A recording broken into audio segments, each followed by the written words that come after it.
சாய் பக்தர்களுக்கு என் அன்பு வணக்கங்கள். ஓம் சாய்ராம். என் அன்பு குழந்தையே, நேற்றுதான் உன்னுடைய அலமாரியில் இருக்கும் சில பொருட்களை நான் பார்த்தேன். அதை பார்த்ததும் அதிர்ந்து போனேன் என்று நான் சொல்வேன். அந்த அளவுக்கு நான் அதை பார்த்தவுடனே அதிர்ந்து போனேன். உன் வீட்டில் ஏன் செல்வம் சேரவில்லை? உன்னால் எதனால் ஒரு புது துணி வாங்குவதற்கு இவ்வளவு கஷ்டப்படுகிறாய்? பணத்திற்கு ஏன் கஷ்டப்படுகிறாய்? எல்லாமே சரியாகத்தான் செய்து கொண்டிருக்கின்றோம். ஆனால் ஏதோ ஒரு தடை எனக்கு ஏற்படுகிறது என்று சாயப்பாவாகிய நானே யோசித்தேன். உன்னுடைய வாழ்க்கையில் நீ எப்படியெல்லாம் யோசிப்பாய் சொல் பார்க்கலாம். வீடை சுத்தமாக வைத்துக் கொள்கிறோம், எல்லாவற்றையும் செய்கிறோம். ஆனால் ஏன் செல்வம் மட்டும் வரவில்லை? இதற்கு அந்த லட்சுமி தேவி வருவதற்காக இவ்வளவு கஷ்டப்படுகிறாள் என்று யோசித்தாயா? நானும் யோசித்து என்ன நடக்கிறது என்று நான் நேற்றுத்தான் உன்னுடைய அலமாரியை பார்த்து அதிர்ந்து போனேன். அனைத்து பிரச்சனைகளும் ஒழிந்து கொண்டிருக்கிறதா? இது என்னுடைய குழந்தைகளுக்கு தெரியவில்லையே. தெரிந்திருந்தால் உடனடியாக மாற்றி விடுவாள் என்று நான் சொல்லவே ஓடோடி வந்து விட்டேன்.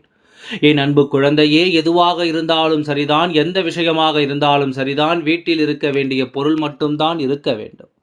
உலகத்தில் அனைத்து பொருளும் விற்கும். ஆனால் உன்னுடைய வீட்டிற்கு எது தேவை அதை மட்டும்தான் வாங்கி வைக்க வேண்டும். சில பொருளை நீ வாங்கி வீட்டில் வைக்கும் பொழுது அது உனக்கே தோன்றும் அல்லவா? இது ராசி இல்லையோ, இந்த விஷயம் நமக்கு அதனால் தான் நடக்காமல் போனதோ, இத்தனை நாள் நல்லா இருந்தது, ஏன் திடீரென்று இப்படி ஆனது என்றெல்லாம் தோன்றும் அல்லவா?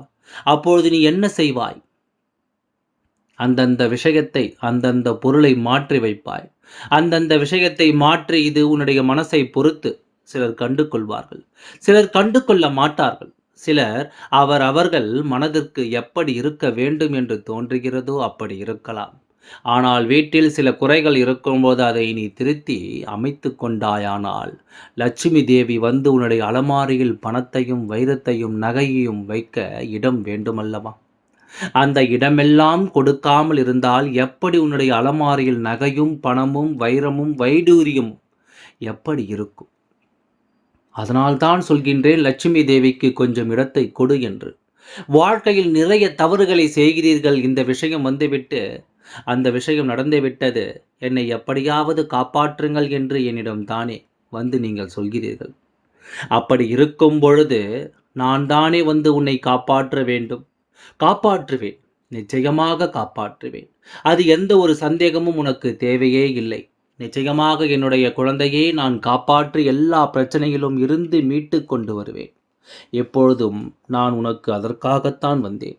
எத்தனையோ நபர்களிடம் எல்லாம் போய் நீ காசு பணம் எல்லாம் உதவியாக தாருங்கள் என்று கேட்டாய். அப்பொழுதுதான் மற்றவர்களை பற்றிய உனக்கு புரிந்தது. காசுக்கும் பழத்திற்கும் நாம் இவ்வளவு யாருமே உதவி செய்யவில்லையே என்று உன்னுடைய வாழ்க்கையில் ஒரு விஷயம் நடந்திருக்கிறது. ஒரு வசதியான ஒரு நபரிடம் போய் தான் உதவி கேட்டாய். ஒன்று வேலையாவது, இல்லை என்னுடைய வாழ்க்கையில் ஒரு முன்னேறுவதற்காக ஏதாவது தாருங்கள். அப்பொழுதுதான் தெரியும், பணம் இருந்தாலும் அவன் யாருக்கும் தரமாட்டான். பணம் இருப்பவனும் ஒரே மாதிரி தான், இல்லாதவனும் ஒரே மாதிரி தான். இத்தனை நாள் தான் அதை எல்லாம் நினைத்து ஏமாந்து விட்டோம் என்று சரிதானே? எத்தனை நாள் யோசித்திருப்பாய்? நாம் செய்தால் மட்டும் பெற்றுக்கொள்கிறீர்கள். அவர்களுக்கு ஒன்று தேவையென்றால் என்ன அர்த்தம்? என் அன்பு குழந்தையே, புரியவே இல்லை. எனக்கு உன்னிடமிருந்து எல்லாவற்றையும் பெற்றுக்கொள்பவர்களுக்கு செய்வதற்கு ஏன் மனம் வரவில்லை? அதுதான் அவர்களுடைய குணமும் உன்னுடைய குணத்திற்கும் உள்ள வித்தியாசம். என்னுடைய குழந்தையே, முதலில் அலமாரியில் என்ன வைக்க வேண்டும் என்பதை பற்றி நீ யோசி. நான் சொல்கின்றேன், உன்னுடைய வீட்டில் கிழிந்த துணியை இருக்கக்கூடாது என்று நான் சொல்வேன். உன்னுடைய அலமாரியில் எப்படி பழைய துணிகள், கிழிந்த துணிகள் சில ஓரத்தில் எப்படியெல்லாம் கிழிந்து துணியை வைத்திருக்கிறாய், சுத்தம் செய். முதலில் உன்னுடைய அலமாரியில் இருக்கும் பழைய துணிகளையும் கிழிந்த துணிகளையும் எடுத்து வெளியே போடு. புது துணிகளை மட்டும் உன் அலமாரியில் வைத்துக்கொள். அது மட்டுமல்லாமல் உன்னுடைய அலமாரியில் எப்பொழுதும் ஒரு சிறிய படமாவது லட்சுமி கணபதியுடைய படத்தை வைத்து, கணபதி சரஸ்வதி இருக்கும் ஒரு படத்தை சிறிதளவு உன்னுடைய அலமாரியில் வை. புரிகிறதா? இல்லை ஏதாவது போட்டோவாக இருந்தாலும் ஒட்டி வை.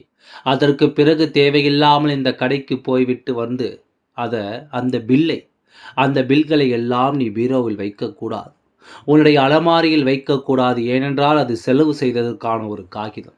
அந்த காகிதத்தை வைக்கவே கூடாது. அது ஏனென்றால் அது செலவு செய்து விட்டாய். அது சேமிப்புக்கான அட்டை கிடையாது. சேமிப்பு மட்டும்தான் உன்னுடைய அலமாரியில் இருக்க வேண்டும். செலவு செய்த எந்த ஒரு விஷயத்தையும் நீ உன்னுடைய பீரோவில் வைக்கக்கூடாது. புரிகிறதா? முதலில் கிழிந்த துணியை உன்னுடைய அலமாரியில் வைக்கக்கூடாது. அதற்கு பிறகு நீ கடையில் வாங்கிய அந்த பில்லை அலமாரியில் வைக்கக்கூடாது. அதற்கு வைக்க வேண்டியது என்னவென்றால், லட்சுமி, கணபதி, சரஸ்வதி இருக்கும் மூவரும் சேர்ந்து இருக்கும் சிறிய படத்தை உன்னுடைய அலமாரி, அதாவது நகை வைக்கும் இடத்தில் அதற்கு பிறகு வைத்துப்பார். உன்னுடைய வாழ்க்கையில் எந்த அளவு நீ முன்னேறுகிறாய் என்று சில விஷயங்கள் எல்லாம் சூட்சமாகத்தான் தெரிய வரும். உன்னுடைய அலமாரியில் என்ன இருக்கிறது என்பது எனக்கு நன்றாக தெரியும். அதனால் நீ பகிர வேண்டும் என்று அவசியம் கிடையாது. அப்புறம் சொல்வார்கள், இவள் எங்கிருந்து தான் தெரிந்து கொள்கிறாள் என்று சொல்வார்கள். ரகசியமாக வைத்து உன்னுடைய அலமாரியை இன்றே போய் சுத்தம் செய்து, அது தேவையில்லை தூக்கி போட்டு, இழந்த துணிகளை தூக்கி போட்டு விட்டு, வாங்கிய பொருளின் பில்களை தூக்கி எறிந்துவிட்டு, சுத்தமாக அழகாக வைத்துக்கொள். எப்பொழுதும் உன்னுடைய அலமாரியை திறந்தாலே நறுமணம் இருக்க வேண்டும். புரிகிறதா? எப்பொழுதும் நல்ல விஷயங்கள் தான் நம்மை சுற்றி இருக்க வேண்டும். தான் நம்மை சுற்றி இருக்க வேண்டும் என்று நினைக்கின்றோம் அல்லவா? அதே போல நம் வீட்டில் இருக்கும் பொருட்களும் தேவையான பொருட்கள் மட்டும்தான் இருக்க வேண்டும். எல்லாவற்றுக்கும் நாம் ஆசைப்பட முடியுமா? சொல் பார்க்கலாம். எல்லாவற்றுக்கும் நீ ஆசைப்பட்டாய் கிடைக்குமா? ஏதோ கிடைக்கிறதே, அதை வைத்து தான் வாழ வேண்டும். வாழ்க்கையில் உனக்கு இப்போது இந்த சூட்சுமமான வழியை சொல்லியிருக்கின்றேன் என்றால் அதை செய்ய வேண்டும். அதற்கு பிறகு என்ன நடக்கும் என்பதனை நீ யோசிக்கக்கூடாது. அதற்கு பிறகு எல்லாம் நல்லதுதான் நடக்க வேண்டும், நல்லதுதான் நடக்கும். உன் வாழ்க்கை நீ யாருக்கும் எந்த துரோகமும் செய்யவில்லை. உன்னுடைய வாழ்க்கையில் யாரையும் நீ கெடுக்க வேண்டும் என்று நினைக்கவும் இல்லை. அப்படி இருக்கும்பொழுது உன்னுடைய வாழ்க்கை யார் கிடைத்துவிடவும் உன்னுடைய வாழ்க்கைக்கு என்ன ஆகும்? எல்லாம் நல்லதுதானே நடக்கும். என்னுடைய குழந்தையை பற்றி எனக்கு தெரியாதா? உன்னை எப்படி வாழ வைக்க வேண்டும், எந்த முறையில் உன்னை சந்தோஷமாக வாழ வைக்க வேண்டும், உனக்கு எப்பேற்பட்ட வாழ்க்கை அமைத்து தர வேண்டும் என்பது எனக்கு தெரியாதா? சூட்சமமான வழிகளை தானே சொல்லி இருக்கின்றேன். தாராளமாக நான் சொன்ன அனைத்தையும் நீ உன் வாழ்க்கையில் ஆசை எந்த அளவுக்கு உன்னுடைய வாழ்க்கையில் மாற்றங்கள் நிகழ்கிறது என்பதை மட்டும் ஆசையாக சொல்கிறேன். செய்தால் உனக்கெல்லாம், செய்யாவிட்டால் உனக்குத்தான். அது எனக்கு எதுவும் கிடையாது. என்னுடைய குழந்தை சந்தோஷமாக இருக்க வேண்டும் என்று தான் ஒவ்வொரு விஷயத்தையும் நான் சொல்லிக் கொண்டிருக்கின்றேன்.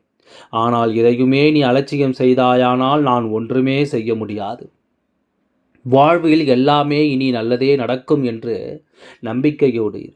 கவலையில்லாமல் சந்தோஷமாக இரு. எல்லாவற்றிற்கும் ஒரு அளவு உண்டு. எல்லாவற்றிற்கும் ஒரு எல்லை உண்டு.